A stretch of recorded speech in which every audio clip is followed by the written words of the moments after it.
Hello and welcome back to What If a Billionaire Invested in Wales. This is part 3 now. We've gone another 5 years into the future from last time and so much has happened. This is probably going to be the final episode of this unless we get 25 likes within 24 hours of this video going out. Then we'll do one more episode going 10 years into the future or so.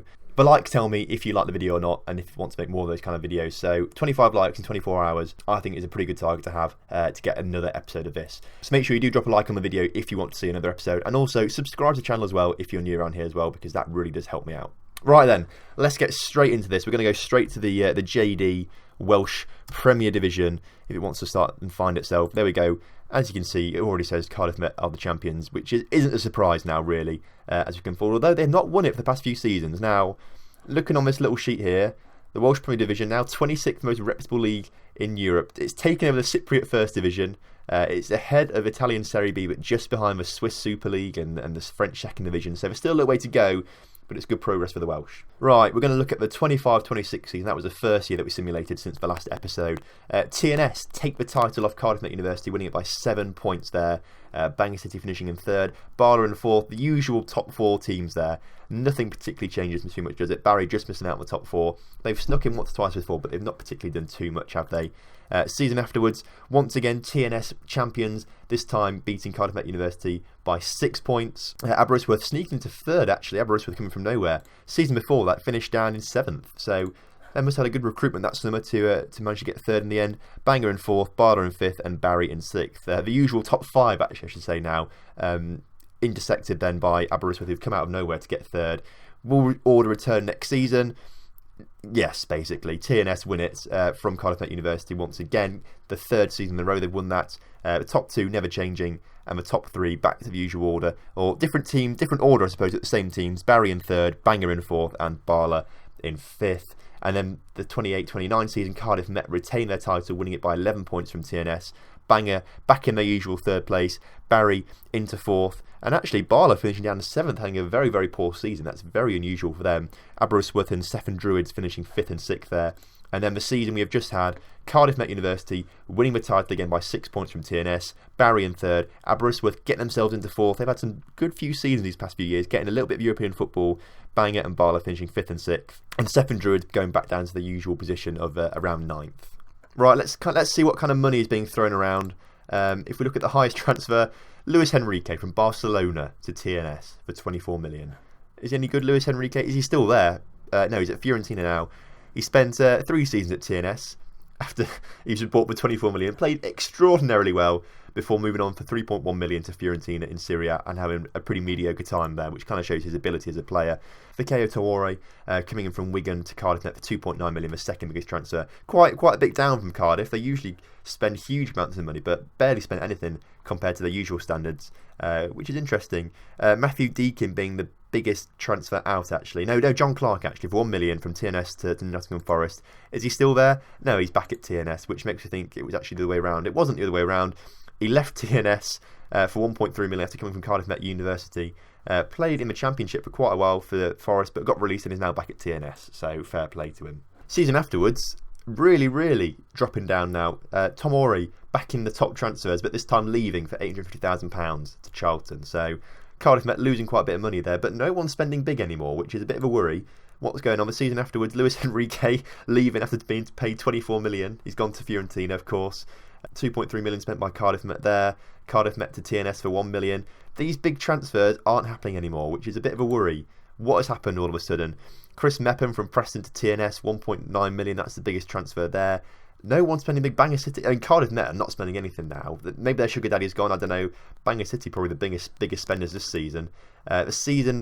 Last season, Cardiff Met back to spending big. All big transfers from TNS to Cardiff Met University there. 7.25, 4.2 and 2 million there. But all rising quite a bit, actually. A lot of add-ons there. Cardiff Met also selling quite a few players as well. So they've got a huge turnover of players. It's interesting what they're doing. That was the season we just had, actually. So Cardiff Met finally back to sort of spending money. Have their finances just changed really bad or something like that? Finances, they're still sitting good, but the sugar daddy is gone. They had a sugar daddy owner for a while, which is why they were spending upwards of like 100 million a season at one point. We'll look at their transfer history, actually.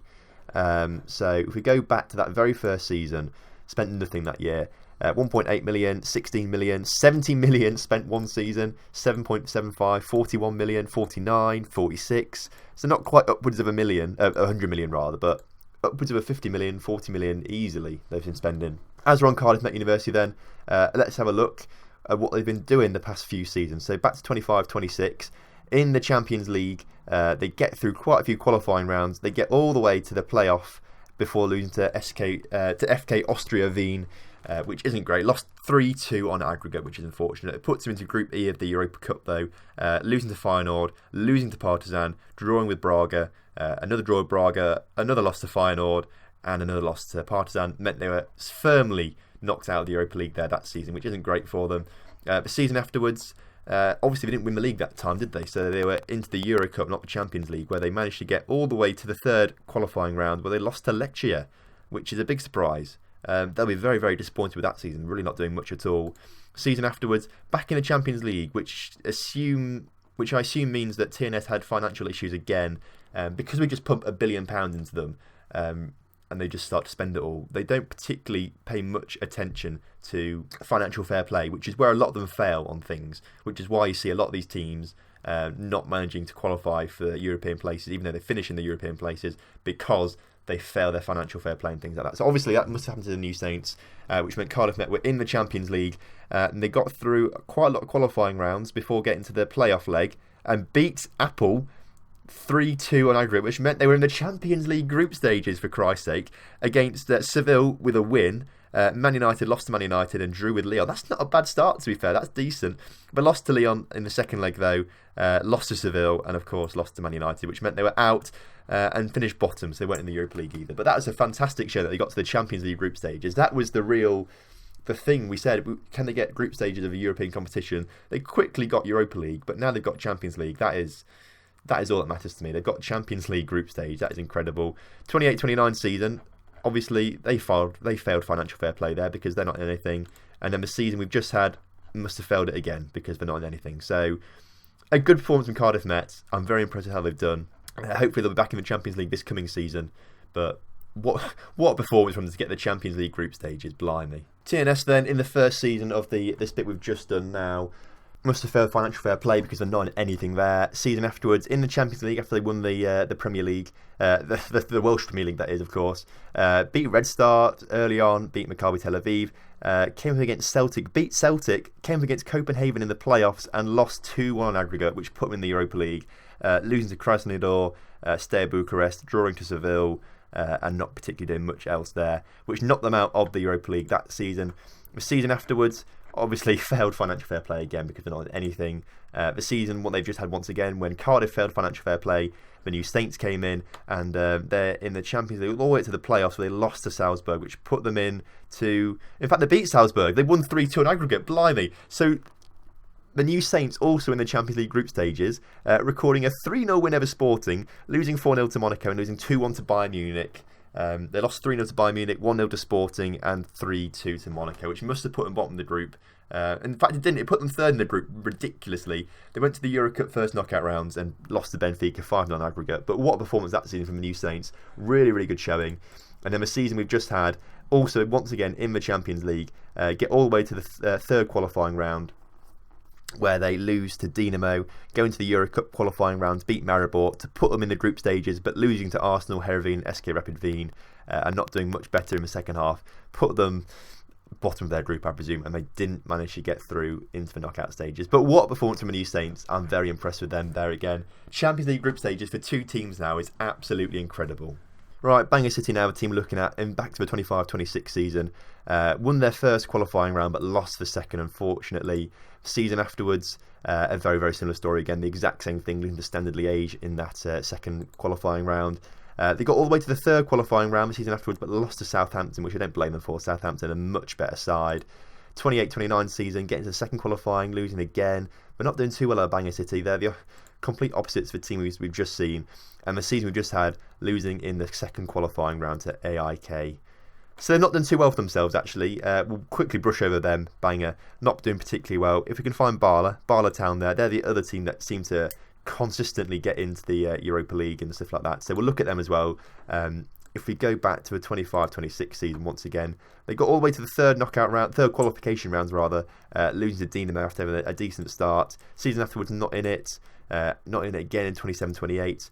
28-29 though, they are back in it, but losing a second qualifying round to Malmo, which is poor from them, to be fair. They should be capable of taking on a side like Malmo and beating them. And then the season we just had, not doing too much. Aberystwyth were also in there a fair bit, weren't they? If you look at their schedule the past few seasons, 25-26 not in it, 26-27 not in it, 27-28 got to the second qualifying round but lost to Brøndby IF, which is poor from them once again. I think these teams now should be capable of beating Scandinavian sides, but apparently not.